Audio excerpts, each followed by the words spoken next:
Good morning. C'est un grand plaisir d'être ici avec mon cher collègue, le chef adjoint du Parti vert et l'ancien député de Kitchener Centre. So I'm here with Mike Morrice, Deputy Leader of the Green Party of Canada, Elizabeth May, Member of Parliament for Saanich Gulf Islands, and our colleague from, as we say in Parliament, the other place, Senator Rosa Galvez, because there's been some things going on in Parliament in the House of Commons that have affected her as well. So I'd like to speak briefly as we come to the close of the session. We don't know within days, but certainly by Friday, we'll be closing this session of Parliament and not resuming until September. Let's start with some good news for people who are concerned about the climate, the environment, Indigenous rights. The monstrous proposals of the May 8th discussion papers have been now paused, and the deadline for submissions to those is now July 22nd. So the soonest we would see legislation to preempt environmental assessment, to allow projects to start being built before the environmental evaluations are over, that won't come at us until September. Malheureusement, nous avons eu les changements de législation affreux, particulièrement dans le projet de loi C30, hier avec les amendements rejetés. Tous les amendements verts sont rejetés. So the Committee on Finance was the only committee to study changes to pesticide regulations that are the worst thing I've seen in over 50 years. And they were studied, of course, because it was an omnibus budget bill. It was only to the Committee on Finance to review these. Not a single independent witness on health or environment or pesticide regulation or management was able to appear in person before the committee. These changes are a shock. I heard Mr. Carney say we're going to build Canada strong. I never heard him say we're going to build Canada strong and toxic. This has been a shock, and Senator Galvez will speak more to it. But I have to say that the changes that are being made, and I know Canadians have confidence in the Prime Minister to deliver on economics, but I question the economic validity of much of what is being pushed through. You don't get things right by going fast. And I have to recall back in 1988, the first environmental assessment law under the conservative Mulroney government, environmental assessment said specifically that projects must be reviewed and assessed as early in the planning stage as possible and before irrevocable decisions are made. That goes against the grain of the current approach of build, don't think, build, go fast, don't think. So I'm going to turn it over to Mike Morrice now aussi. C'est pour moi, je suis tellement déçu avec les événements actuels ici au Parlement dans le mois de juin et il y a une année que j'ai réalisé que nous n'avons pas un gouvernement libéral maintenant, mais je n'ai pas beaucoup de confiance dans le Parti libéral jamais, mais maintenant je donne la parole à mon collègue Mike Morrice. Oh, the midnight hours are getting to me. I was here till midnight last night. And so next speaker, Senator Rosa Galvez. Also, c'est pour souligner que Sénatrice Galvez est aussi une scientifique. Merci beaucoup, Elisabeth. Bon matin. Before reading my statement, I would like to thank the Green Party to make me this space so I can come and talk to you. So I'm here today to speak in two capacities. First, as an independent senator on the other chamber, on the other place, that is presently reviewing Bill 30 as a preliminary study, but also, as Elizabeth mentioned, as a scientist who has spent decades studying environmental risk and long-term consequence of pollution on ecosystem and also in human health. So first of all, I want to say that my concern is not with farmers. Canadian farmers are among the best stewards of the land in the whole world. My concern is with the proposed changes in Bill C-30 that will fundamentally shift how decisions about pesticides are made in Canada. For many years, Canada has operated under a simple principle. When a pesticide is evaluated, decisions should be based on independent scientific evidence concerning risks to human health and to the environment. In fact, that's the reason because the Pest Control Act depends on the health minister and not on the agricultural sector. The role of an elected official is to establish policy, but the role of scientists is to determine whether a product presents an acceptable or acceptable risk. The amendment proposed in Part 3, Division 8 of Bill 30 blurred that distinction. Under these provisions, Cabinet could authorize or reinstate the use of pesticides that Canada health scientists have determined pose an unacceptable environmental risk. The bill would also require consideration of broad concepts such as economic security and food security that unfortunately are not defined in the bill. So I tried to ask this question, what does that mean? They have said that this is going to be developed later at a later stage. It is worth being clear about what this changes. The Act already allows economic factors to be weighted. A pesticide's value under the law includes its social and economic impact. Bill C-30 does it differently. It would let economic or political considerations override the scientific safety conclusions stated. As a scientist, I believe that economic considerations are important. Of course, I am an engineer. I want to see projects built. I want to see Canada becoming a stronger economy.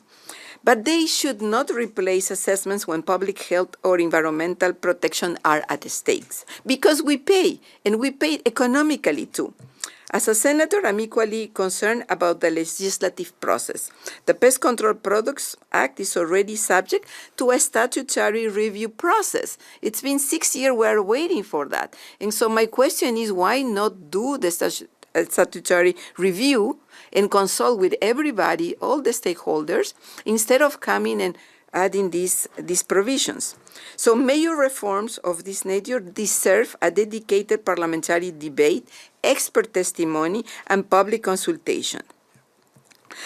There is also, as I mentioned, this trade dimension. We are sometimes told these changes will strengthen our competitiveness, our productivity. Yet several of our most valued markets, including Europe, and we know our Prime Minister is looking very strongly for new markets, for new clients, to be independent from the monopoly of exporting to the United States. But when we look at the regulations regarding pesticides of Europe, of Asia, of Japan, of the Scandinavian countries, they are stricter than ours. So at the end, who's going to benefit from allowing a stronger residual concentration in our grains and peas is the United States. So really, I have questions about that. Losing our rules does not open this market. Actually, it risks closing them. I'm sure you all heard the news last year about France withdrawing lentils, Canadian lentils from the markets. So we need to ensure transparency, accountability. These are major things, major principles that encourage trust with the new partners. La santé publique et la protection de l'environnement ne devraient jamais devenir des variables d'ajustement dans une décision politique. Les connaissances scientifiques évoluent. Plusieurs substances aujourd'hui interdites étaient autrefois jugées acceptables. À la fin de 2025, une étude longuement citée pour démontrer la iniquité du glyphosate a même été retirée et rétractée après que des courriels eurent révélé qu'elle avait été rédigée par les fabricants de pesticides. Rappelons aussi que les pesticides qui nuisent aux pollinisateurs, au sol et à l'eau fragilisent les écosystèmes dont notre sécurité alimentaire en dépend. à court terme, moyen terme et à long terme. Affaiblir la protection de l'environnement et au nom de la sécurité alimentaire pourrait donc produire l'effet inverse. Comme sénatrice indépendante, mon rôle est de veiller à ce que les lois soient examinées avec rigueur.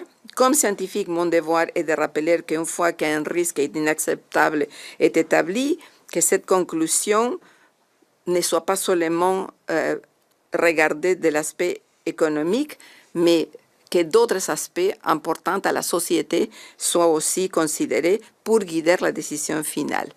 Avec ça, je vous remercie beaucoup. Thank you. Miigwech. Thank you, Rosa. Mike.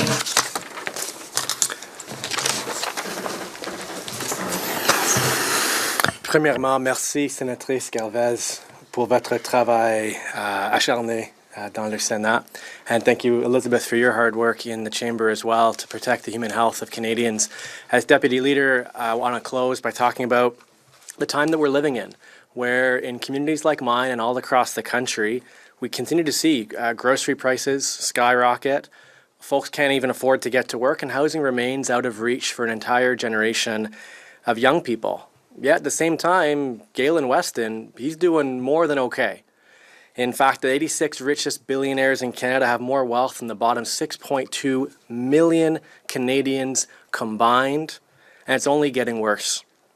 We have gotten here through a series of choices made by successive governments, and now with the power of a majority government, the Liberals have continued to choose this path over the past year. Of course, they could be choosing differently. They could be doubling affordable housing across the country with predictable and ongoing investments rather than sending our money to private developers to build housing that most folks can't afford. They could be tackling the root causes of high grocery prices, forcing more competition, supporting smaller players like grocery co-ops to enter the market, and investing in public grocery stores to not just offer lower prices, but also address food deserts in remote communities. They could be expanding public funding of prescription medications, because in this session, instead, we've seen them quietly back away from even the limited pharmacare commitment they made in the last Parliament. And they could be offering relief to folks who need to get around. Free transit would help people get to work, school, and the doctor while taking action on climate. And we could fund these needed public services by taxing the ultra-rich and ending the billions upon billions in subsidies to the largely US-owned oil and gas industry, which continues to rake in record profits while sowing misinformation about the energy transition.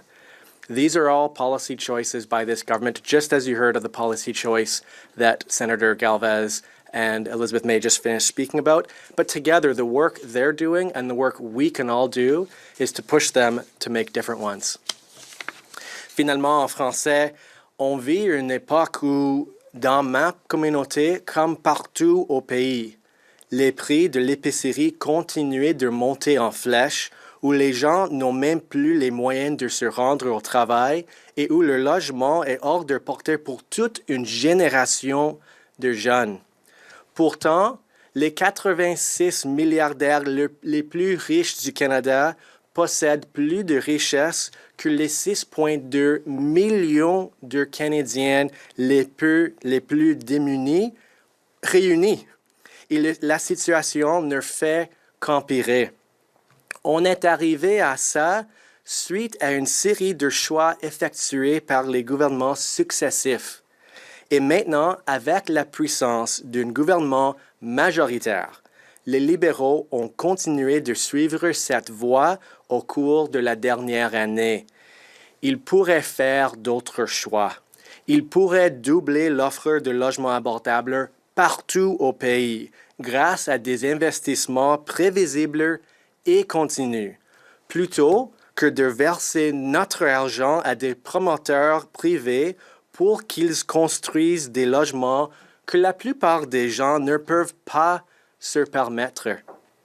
Ils pourraient s'attaquer aux causes profondes des prix élevés d'épicerie, favoriser la concurrence, soutenir l'entrée sur le marché des petits acteurs comme les coopératifs d'épicerie et investir dans des épiceries publiques pour, non seulement offrir des prix plus bas, mais aussi remédier au manque d'accès à l'alimentation dans les communautés éloignées. Il pourrait accroître le finance publique des médicaments sur ordonnance, car au cours de cette session, ils ont, au contraire, discrètement renoncé même à l'engagement limité en matière d'assurance médicaments qu'ils avaient pris lors de la dernière législature. Et ils pourraient soulager la population en matière de transport. La gratuité du transport en commun aiderait les gens à se rendre au travail, à l'école et chez le médecin, tout en luttant contre les changements climatiques. Nous, on pourrait financer ces services publics indispensables en imposant les plus riches et en mettant fin aux subventions de plusieurs milliards accordées à l'industrie pétrolière et gazière, détenue en grande partie par des intérêts américains qui continuent d'engager des profits records tout en répandant à la désinformation au sujet de la transition énergétique. Ce sont là des choix politiques de ce gouvernement. Ensemble, on peut faire pression pour qu'ils en fassent d'autres. Merci. Et pour, enfin, quelques mots pour ajouter que je suis aussi j'ai inquiétude profonde vers l'approche de le gouvernement actuel pour accélérer les processus parlementaires qui diminuaient la vraie démocratie ici, dans cet endroit. The Parliament itself is under an assault to our democratic processes. We talked about how quickly C-30 moved, how there were no witnesses. The use of programming motions, words probably most Canadians have never heard, programming motions have been used in the past. We used them in COVID, but with wide degrees of acceptance because we were working together. To use programming motions to put the bulldozers on steroids, to say you're going to have from 9 to 9:30 to have all your debate. That's it.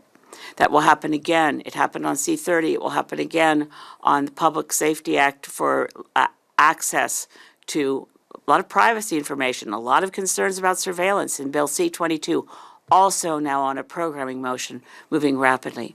Pour moi, je suis tellement déçue, mais pour l'été, nous avons un grand défi pour les citoyens et citoyennes du Canada. To everyone at the grassroots levels who's concerned about Indigenous rights, how dare they change a right to safe drinking water to the progressive realization of a right. A right is a right is a right. It's in the Charter of Rights and Freedoms. It's in Section 35 to tell First Nations people, well, we hear you about drinking water, so there'll be progressive realization towards your right to have safe drinking water. Maintenant, je pense que c'est tellement important d'avoir les questions des journalistes. J'arrête ici, mais this summer, please, everyone who's concerned about the things that they see beginning to happen here or happening quite rapidly, get involved.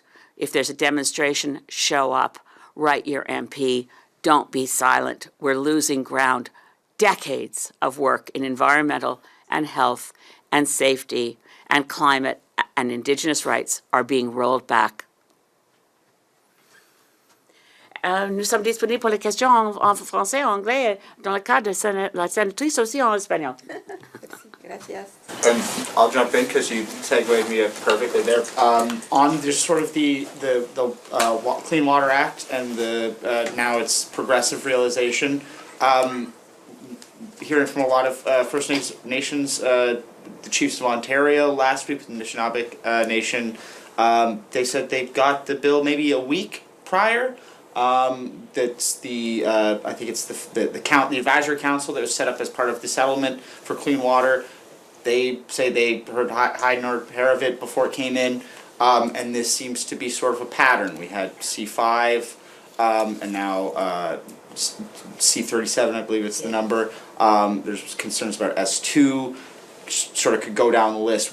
What do you make of this? And then we also have them saying, well, we can't do residential school denialism on C9 because there haven't been consultations. And I think First Nations have been pretty clear and explicit about where they stand on that, so I don't know what do you make of this sort of pick and choose sort of... Another great example is that the Minister of Finance, François-Philippe Champagne, said we don't worry about forced labor and the products coming to Canada because we have the Canadian ombudsperson for responsible enterprise, a process that took ages to try to bring Canadian mining companies overseas, at least to create a place where peoples in other countries could complain if a Canadian enterprise had affected their rights or their environment. So just they claimed, well, we don't have to worry, we have CORE. And then PMO killed it and said it wasn't doing its job. Well, how could it do its job? They haven't appointed a new ombudsperson. They never gave it. So what you've described is a pattern. And the pattern we see is that Indigenous rights don't matter anymore. Environmental protection, nature protection, despite the nature strategy, which throws money at the issue, but also opens up in the discussion paper the idea that we could have endangered species move to extinction, but if it's because there's a project of major national importance, tant pis. So we're in a time where it is very much pick and choose. I wrote the Prime Minister immediately after the election and said there were a lot of bills that died on the order paper January 6, 2025 that had widespread cross-party support. Bring Back Bill C-61 was one of the examples I used on sovereignty for First Nations over their drinking water, their watersheds, their infrastructure.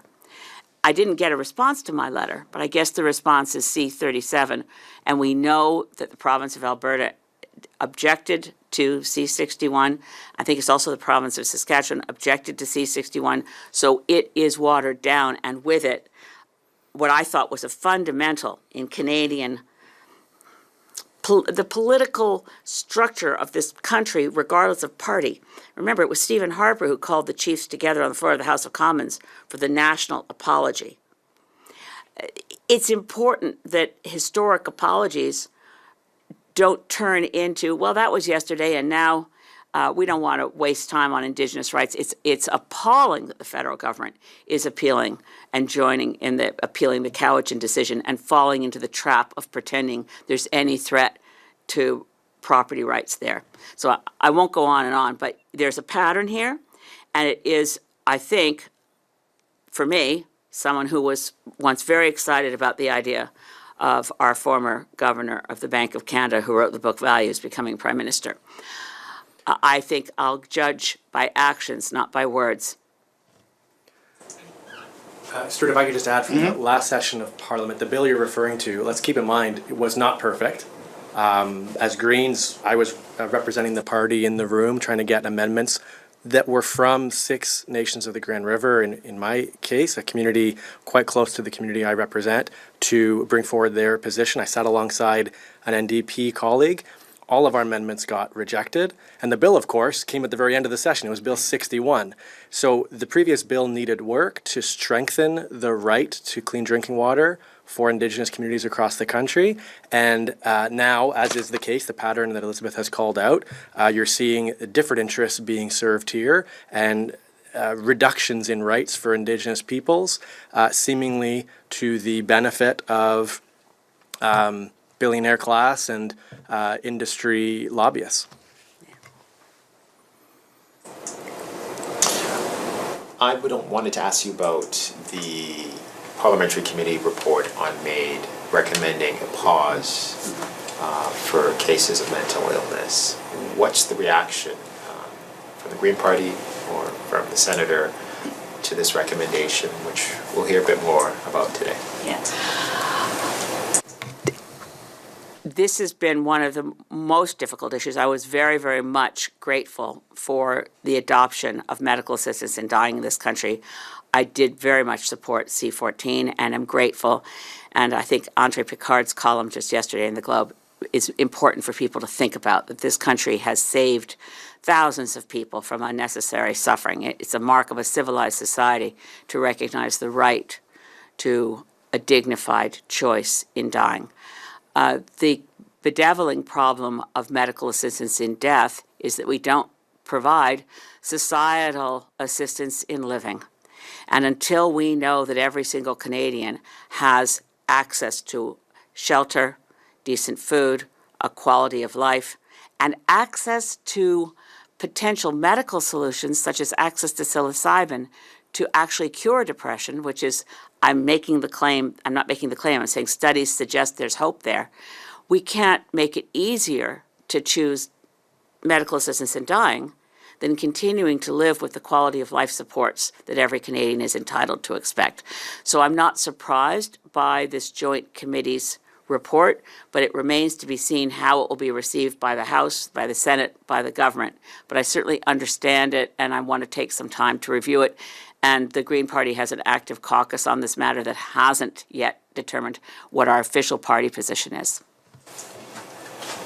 The Senator, is there anything else you'd like to add? Or? No, just want to say that I agree with Elizabeth that coming to the conclusion and implementation of MAID is a progress, an important progress, because already in Europe it existed and it alleviated the pain for many families.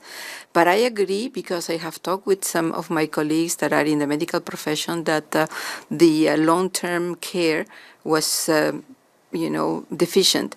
And so there are religious beliefs, there are cultural beliefs, and that the person should have the choice of deciding to end at the early moment or to go into this long-term care, but still with a quality of life.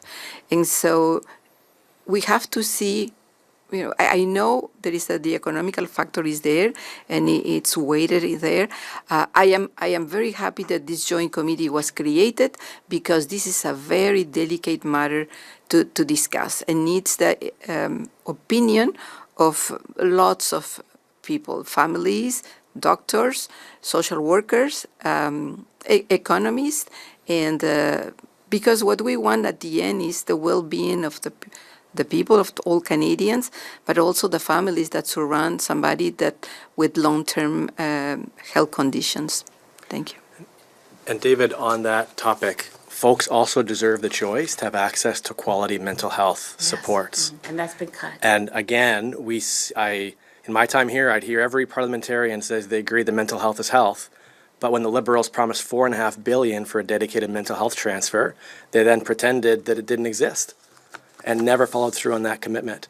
And so we need to take moments like this to continue the calls to lift folks out of poverty, the crushing weight of poverty, to improve and fix the Canada Disability Benefit, and to address the severe lack in mental health supports across the country, certainly in provinces like mine in Ontario. And the federal government needs to step up to ensure that when we say universal health care, that includes mental health, particularly at times like this.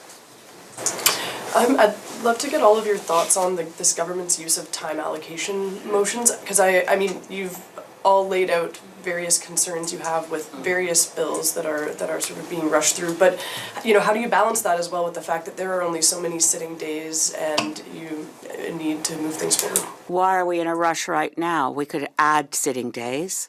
That's a discretionary choice. We could use our time well. And if we followed the rules of Parliament, which no one has for decades, that no one's allowed to deliver a written speech. I hate to get down to the weeds of arcane rules. But one reason that it's hard for House leaders to gather and say what they used to do very easily on this bill, X, say C-37, how many speakers do you think you have? How many MPs are going to want to speak on this bill? If we followed our rules and no one was allowed to deliver a written speech handed to them at the last minute, and you had to speak from what you had in your head, and you had to be prepared to speak to an issue that you understood, be a lot easier to say, okay, we've got maybe 8 people. But as it is, they can say, we have 100. So they go into the opposition lobby and say, hey, Joe, here's your speech. You're up next. So we could make Parliament work more efficiently. We could add more days if you need time to study bills. And we're not getting it. C5 was appalling. The programming motion from second reading to passage and off to the Senate was literally Monday, June 16th to Friday, June 20th, and they were basically witnesses were in an abbreviated period of time. When they started the second reading on Monday, June 16th, they hadn't even convened a committee yet. The committee structure wasn't there. They had to bulldoze C5 through. And why? Because they're in a hurry. Well, obviously the major projects approach of Build Canada Fast and Strong and Bill C5, since the time of its passage, June 20th, 2025, not a single project has been designated through that process. Maybe that's a relief. What I hear is that none of the private sector proponents want to be the first using C5 because they know they'll be in court all the time. So no one's keen to use it, that we were bulldozed through. This government, I mean, I decried the Harper administration's use of omnibus budget bills. It was appalling. And then time allocation over and over again, more than any previous government. And then the Liberals under Trudeau promised no more omnibus budget bills and no more time allocation. But now, this administration is not only using omnibus budget bills to hide things that were never mentioned in the budget at all, like we're going to deregulate pesticide use to allow dangerous pesticides to be used. That wasn't in the spring economic statement either. The spring economic statement had one line that we're going to ask that the Pest Management Regulatory Agency consider food security and food prices. And that's a justification for Cabinet can overturn a decision that a pesticide is too dangerous. Again, this moment, right now, is the worst I've seen in 15 years as an MP, with prime ministers going from Stephen Harper to Justin Trudeau and now Mark Carney. I've served in that parliament with all of those governments in majority positions and minority. This is the worst I've ever seen, and I feel that democracy itself is disrespected. Parliament itself is disrespected, and the existence of, reminds me of what the late Jim Travers said once. Some of you will remember Jim Travers, who used to be editor of the Ottawa Citizen. He one time said on national CBC radio, you can talk about democracy, you can go to Ottawa. It's basically a democracy theme park. All the buildings are still there, you can tour them, but there's no democracy going on. And at the time, I thought there's still some democracy going on, but welcome to the democracy theme park. Yeah. At the beginning of December, I will be 10 years in the Senate. And while at the beginning, it seems to be acceptable to have programming motions or time allocation motions, I have time to reflect on whether this way of pushing legislation is efficient or actually it creates distrust in the population. And so, unfortunately, my conclusion is more into the second statement. When you cannot predict, when you cannot be transparent, when you cannot have a clear debate where you hear people in favor of a legislation, people with doubts about a legislation, people against a legislation, then, you know, when you don't have time and the people that you listen is very selective in a very, very short period of time. To give you an example, in national finances, we have each 4 minutes to question 3-4 witnesses. So we cannot get. There is, we receive a lot of briefings, but you have to read those briefings. But when we are like in this period with so many things to do, it is difficult to sit down and read a 10-page, 5-page briefing that somebody that was not invited and read that and integrate it. And so this year it's especially and particularly intense because within 48 hours we are asked to vote on a bill. And you know, the more and more these omnibus bills, budget omnibus bills, bring non-budgetary issues inside. And what happened is that you have to look into the things that you know. And aside this part on the pesticide, that's something that I know about it. But there are so many other things. And because we don't give it to other committees that have this mandate to study these things, we don't give it to them, then the Senate doesn't have the this input which will make us take a better decision. So what I'm saying is that the government, both governments, I agree with Elizabeth that Harper was the same thing with the programming motion. They tend to think that it's going to be fast, it's going to be efficient, and it's going to have a good impact. The problem is that it's actually the opposite. We distrust, we wonder why they want to rush this thing. We wonder why we are not receiving these experts. We wonder why there is no time for amendments. We wonder why the number of people that can debate in chamber is reduced. And so it doesn't help. So it's opposite. So recently, a journalist asked me these questions. What do you think about the Carney government today? Because he wrote the book Values, and he was the champion in sustainable finances. And so I think I told the journalist, well, when he was a candidate, he enjoyed the support from the environment group, from the indigenous people, from the scientists, from the youth. And what I'm listening now as independent senator, receiving a lot of thousands of emails every day, I see that he is losing little by little. And I think the polls are saying this. So we had at the National Finances in the Senate a study on this omnibus bill. And we come up with recommendations, and we have sent this to the other place for a study and for comments. So we hope that we have started this reflection and that we are going to get to a balance. We understand that the elected chamber has been elected and has the support of the population. We understand that. We understand that they have 4 years to realize and implement their policies for which they were elected, and that we are not there to make obstacle. But the Senate chamber has a lot of expertise. We have a lot of brain mass there, and it should be put for a good use and be efficient and contribute to improve the legislations, to check on the blind spot of the government, taking consideration local realities of local regional aspects and minorities. And I think that if we don't have the time, it's like all this experience is a little bit wasted. I think we're about to lose the room, but speaking of time, we're coming up on, I think Saturday is 2 years since Bill C-70 received royal assent, and the public safety minister is still saying we're weeks away from having the Foreign Interference Transparency Registry up and running. Whatever weeks means, sort of what signal are you getting from that? Does this seem like it's not really a priority anymore, or?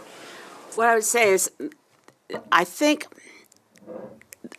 and using that example from Gary and Desangre, and everybody wants to see that Foreign Interference Registry set up, there's a gap in delivery. And part of it, I think, and I'm going to go out on the limb here because who knows, I don't understand why there's that delay. There's strong support. Why is there that delay? Why was the Office for Responsible Enterprise just killed? Why did we say, the Liberal platform say we were going to increase overseas development assistance and then we cut it? The disconnect, I think, and it may be that the modus operandi of this current government is that because there are big ideas and Trump distracts us, nobody's looking at how things actually happen in Ottawa anymore.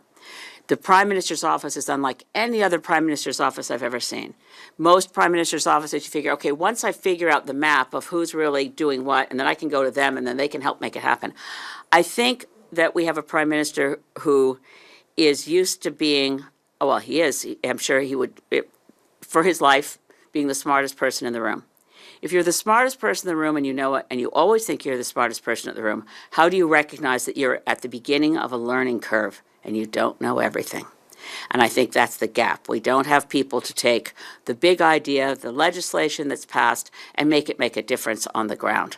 And I don't think he delegates enough to actual departmental expertise. I don't think he delegates to actual ministers. I think there's a big there's a lot of time lost. If everything is centralized into the Prime Minister personally, then when he's out of the country, literally, ministers have to wait till he gets back to get a decision.